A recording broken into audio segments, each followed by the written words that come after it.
Hey, good morning everyone. Dito tayo ngayon sa Solviento Villas sa may Molino Boulevard along Bacoor, Cavite. Check po natin ngayon yung kanilang Berna single detached unit with minimum lot area of 120 and a floor area of 74. So 3 bedrooms, 2 toilet and bath. Actual turnover na po ito, no? So hindi po siya dress up. So makikita po natin kung ano itsura pan turnover. So yan, makikita po ninyo single detached po siya kaya wala siyang firewall any side. So, yeah. Check na po natin. Okay, Berna single detached. So pansin po ninyo may every side may space pa siya. And then ito yung pinaka car park niya. Okay, dito sa car park niya possible makapag-park ka ng dalawang sasakyan vertically. And then doon sa side na yon, pwede ka pang mag-extend doon for future expansion. So yan. Sa width naman, 3 meters po ang kanyang length sa frontage. Pasok po tayo. So, Berna. So, pagpasok po ninyo, naka-tiles na siya, no? So, yung tiles niya, malalapad yung tiles and then makikintab. So, parang hindi naman yung mumurahing tiles. Magandang klaseng tiles na rin siya.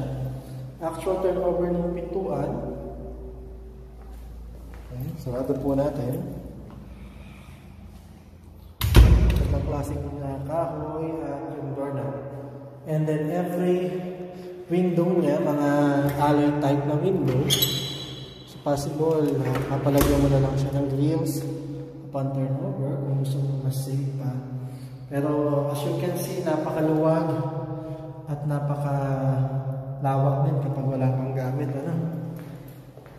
Yung floor area nito, same lang siya ni Leona. Ang pinagkaiba lang niya, single detached siya, kaya lahat ng side may bintana. Actual turnover po ito ng kanyang lababo, natural granite countertop. Okay, with modular cabinet sa ilalim. And then may mga provision for aircon. Okay, so yan, I think 2 horsepower tong aircon or 1.5 yung type ng aircon niya. So malalaki yung aircon na siya. And then yung pintuan going to lanai or service area or dirty kitchen. So yan, may space ka pa for dirty kitchen and laundry area. So, pasok ulit tayo. Ngayon, akyat naman tayo. So, meron din siyang space dito, same ni Leona, for storage. Okay. And then, yung actual turnover ng kanya CR. So, ayan po. May saksakan for heater. May outlet.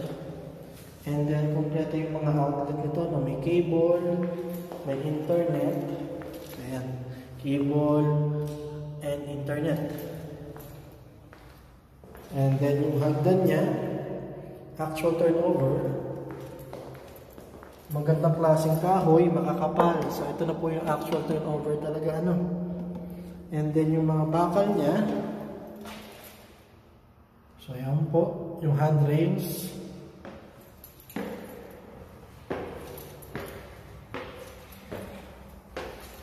So yan, pasensya na po kayo. Ginagawa kasi itong model house, nire-renovate. Pero hindi lang po ibig sabihin na nasira agad. So pag-akyat po sa second floor, mapapansin po ninyo na naka-vinyl planks din po siya. Okay. First bedroom, second bedroom, and then the master bedroom. So, common toilet and bath dito sa second floor.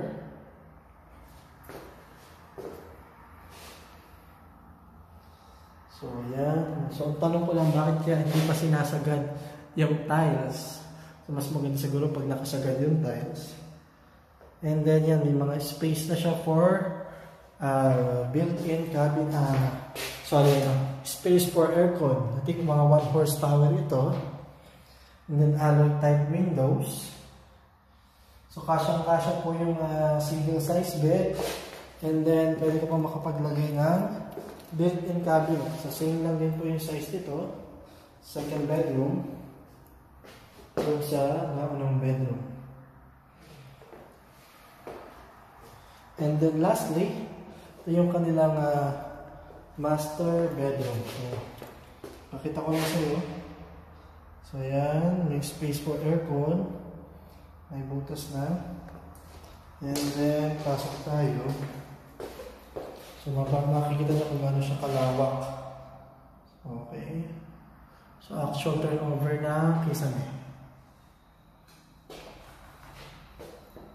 Then may space din for aircon. Parang kung gusto nyo maglagay ng entertainment dito sa master bed. So ayan, as usual, if you like this project, you can contact me on my number at the description below. So yan po yan si Leona. Parang yun po yung single attach type ni Berna. Okay, if may comment kayo kung nagustuhan nyo ang video ko o hindi, please leave a comment. And don't forget to subscribe for more house video. Thank you.